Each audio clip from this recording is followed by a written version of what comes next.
UNO ने एक और शर्त रखी कि अगर किसी भी देश को कोई से पूरे विश्व में आपको बताया 195 कंट्रीज है, 195 कंट्रीज में से अगर कोई सा भी देश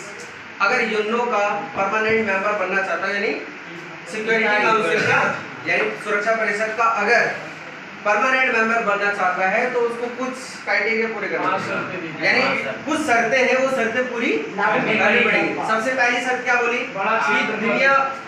मतलब पूरी दुनिया में लोकतंत्र का समर्थन करता हूँ और उसका क्षेत्रफल की दृष्टि से अगर देखा तो बहुत बड़ा होना चाहिए, सैन्य के अलावा बहुत बड़ा होना चाहिए, पैसे के मामले में बहुत बड़ा होना चाहिए, है ना, शांति प्रिय तरीके को क्या कर रहा है इसमें तो सबसे आगे देश को बढ़ाना चाहिए, यानी पूरे विश्व में शांति को एक तरीके से फैलाना चाहिए, है ना। तो यहाँ पर क्या किया इसने, ये सारी क्राइटेरिया को पूरा किया और ऐसे में भारत इन सभी शर्तों पर खरा उतरा। जैसे पहला लोकतंत्र की बात करी तो दुनिया में ऐसा कोई देश नहीं है जो कि मतलब लोकतंत्र के मामले में भारत को पीछे छोड़ दे। इतनी बड़ी पॉपुलेशन यानी पूरे वर्ल्ड में सेकंड नंबर पे आने वाली पॉपुलेशन और लोकतंत्र के मामले में देखा तो दुनिया का सबसे बड़ा लोकतांत्रिक देश भारत। पैसे के मामले में देखा जाए 5वें नंबर पे आता है, 5वें नंबर पे पैसे मामले के बारे में क्या। फिर सेना के मामले में अगर देखा जाए तो दूसरे तीसरे नंबर पे सेना के मामले में आता है। फिर आगे हम देखें और क्या था क्षेत्रफल की दृष्टि से 7वें नंबर पे आता है, यानी मतलब सारे क्राइटेरिया फुलफिल कर रहे हैं, जितने भी शर्तें हैं सभी शर्तों को फुलफिल कर रहा है, नहीं कर रहा। डेवलपमेंट डेवलपमेंट की बात देखा जाए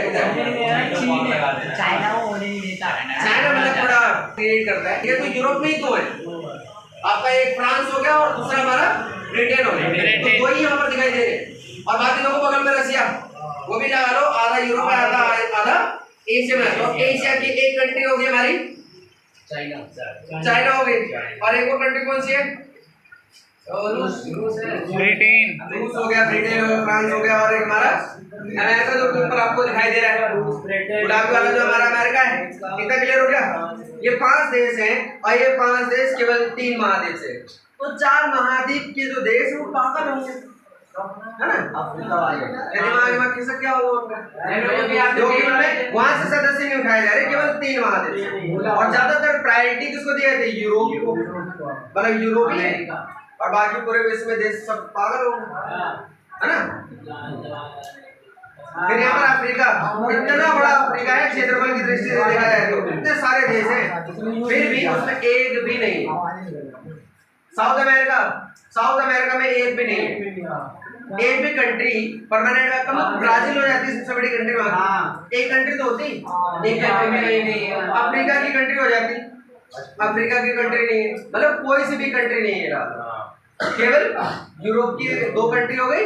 रशिया की 2 कंट्री हो गई, किसमें परमानेंट मेंबर, और ऑस्ट्रेलिया जिसे हम ओशिनिया बोलते हैं, ओशिनिया से एक भी कंट्री नहीं है, यहाँ तक कि ऑस्ट्रेलिया सबसे बड़ी कंट्री उसकी है, ऑस्ट्रेलिया भी नहीं है, देख